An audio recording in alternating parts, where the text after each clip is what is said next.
Assalamualaikum warahmatullahi wabarakatuh. Ini merupakan sebuah kisah Qais bin Sa'ad bin Ubadah yang dikenal sebagai pribadi yang dermawan. Sejak belia, Qais bin Sa'ad bin Ubadah tumbuh dalam keluarga yang mengutamakan akhlak. Beliau merupakan putra pemimpin suku Khazraj di Yasrib Madinah, Sa'ad bin Ubadah. Qais menjadi muslim ketika masih anak-anak. Waktu itu ayahnya memperkenalkannya ke hadapan Rasulullah SAW. Dalam sebuah riwayat menyebutkan, Nabi Muhammad SAW cukup terkesan dengan Qais.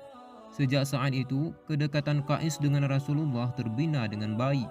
Salah seorang sahabat, Anas bin Malik, pernah mengungkapkan kedudukan Qais bin Sa'ad bin Ubadah di sisi Nabi, tidak ubahnya seperti seorang ajudan. Baik sebelum maupun setelah masuk Islam, Qais terkenal sebagai pribadi yang dermawan, tetapi juga berakal panjang. Hal inilah yang membuat kebanyakan masyarakat Madinah gentar terhadapnya. Setelah keimanan menetap dalam hatinya, Qais mengubah kepiawaiannya dalam mengakali orang-orang dengan kejujuran.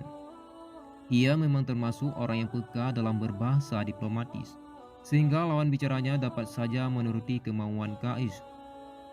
Pernah suatu ketika Qais berkata kepada kawan-kawannya, "Kalaulah bukan lantaran Islam, sudah aku buat tipu muslihat yang tak akan dapat ditandingi sekalian bangsa Arab."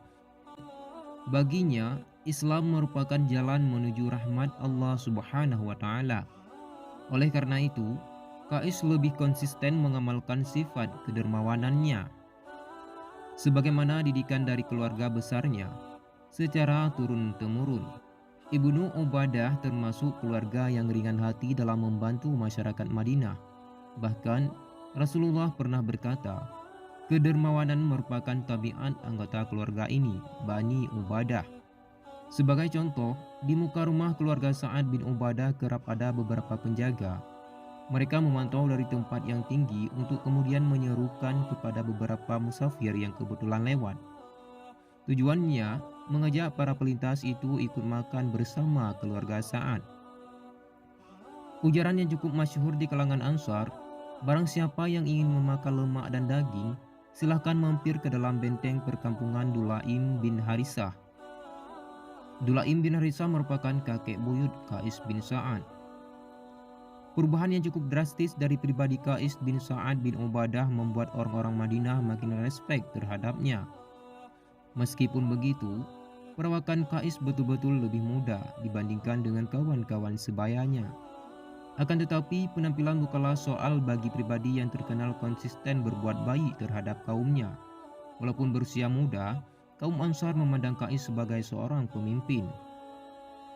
Pada suatu hari, Qais bin Sa'ad bin Ubadah bersedia memberikan pinjaman kepada seorang kawannya yang sedang terlilit kesulitan. Beberapa lama berselang, kawannya ini mendapatkan kemudahan rezeki sehingga bisa membayar utangnya itu. Namun, Qais dengan halus menolaknya. "Kami tidak hendak menerima kembali apa-apa yang telah diberikan," kata Qais.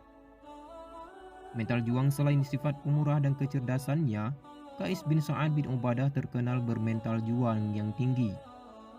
Sewaktu Rasulullah SAW masih hidup, tidak ada satupun medan jihad yang di dalamnya Qais absen. Bila lisannya piawai dalam berdiplomasi, langkah kaki dan ayunan pedang Qais juga tak kenal ragu dalam menghantam musuh-musuh Allah. Ia selalu bersedia menerima setiap tugas dengan hati yang lapang. Inilah kisah singkat Qais bin Sa'ad bin Ubadah yang dikenal sebagai pribadi yang dermawan. Semoga di balik kisah singkat ini dapat kita ambilkan hikmahnya untuk kita semua. Assalamualaikum warahmatullahi wabarakatuh.